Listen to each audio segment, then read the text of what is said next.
This is Rob's persuasive speech. This is my audience, my wife Janelle. Hi. This is my sister from church, Sarah, and my brother from church, Roger. Hi.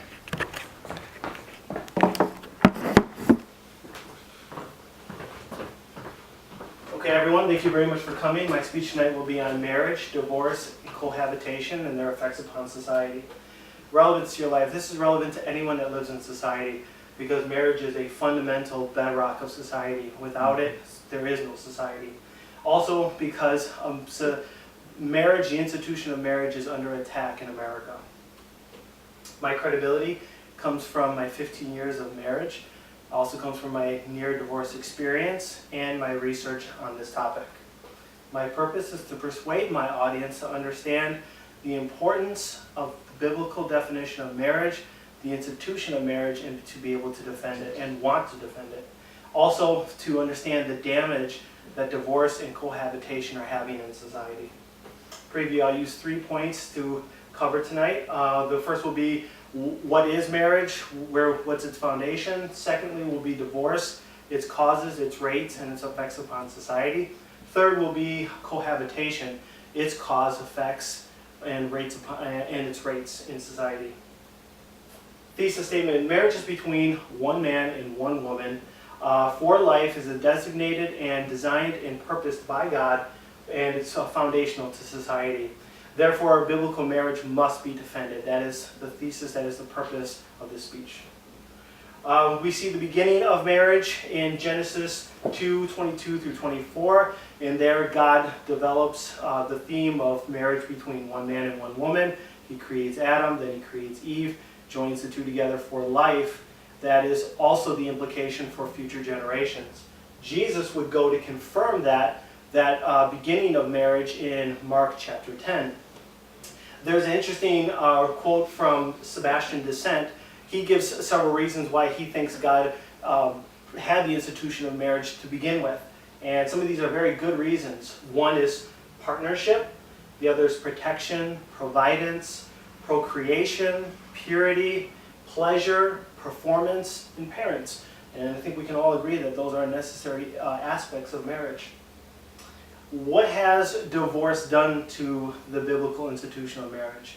Well, according to the Census Bureau, we'll go through the rates of divorce and start there. According to the U.S. Census Bureau, in 2010, the average marriage in America, the average marriage rate was 6.8%. And the average divorce rate in the 2010 census was 3.6. So nearly half of everyone getting married is ending up in divorce. Pretty sad statistic. Bridget Maher states in her article, Deterring Divorce, that in 1974, the U.S. legal system changed to a no-fault divorce policy. What our legal system had before was a fault policy where you had to prove, in order for divorce, you had to prove that somebody was either unfaithful, committing adultery, that there was abuse, or the spouse had completely left the marriage altogether. Well, once that policy changed in 1974, the rate of divorce substantially increased. The result has been a decay in the American family. There's been a rise in social policies that have been negative towards marriage, and it's also been a huge increase in government assistance. What has been the result of all this divorce? Well, cohabitation. The Generation X, my generation, has been a product of divorce, and as we can see, there are some also very sad statistics. According to an article written by James Sunday, Generation X has opted for cohabitation over marriage by more than 50%. More than half of my generation has chosen to just live outside the confines of marriage in order to avoid the possibility of divorce, which is very sad. Cohabitation has increased in America by more than 1,000% since 1960. That is astronomical. It's just astounding what has happened to the institution of marriage in America. The top reason for people no longer getting married is that they grew up in homes where their parents were divorced. What has been the result? What's the conclusion to this matter? The structure of American society is falling apart. It's literally, the foundation is being swept right from underneath it. the structure is collapsing. Already we see that in just one generation. The idea of marriage has been almost abandoned completely, and that has seriously undermined the value of marriage, and people are beginning to lose and see the reason and the purpose for it to begin with. Cohabitation cannot and must not become the new I do, or society will be writing a lot of IOUs in the form of government dependency. Final thoughts.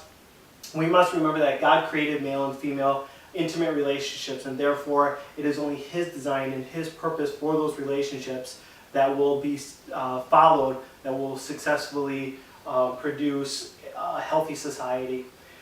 Christians must be active defenders of the biblical definition and purpose of marriage, because without marriage, our society is literally falling apart. So marriage must be defended. What can Christians do? They can support marriage actively. They can whenever there's a chance, they can defend it. In their entertainment choices, in their life choices, and in their causes, they can be active defenders of marriage. And that's it. Thank you.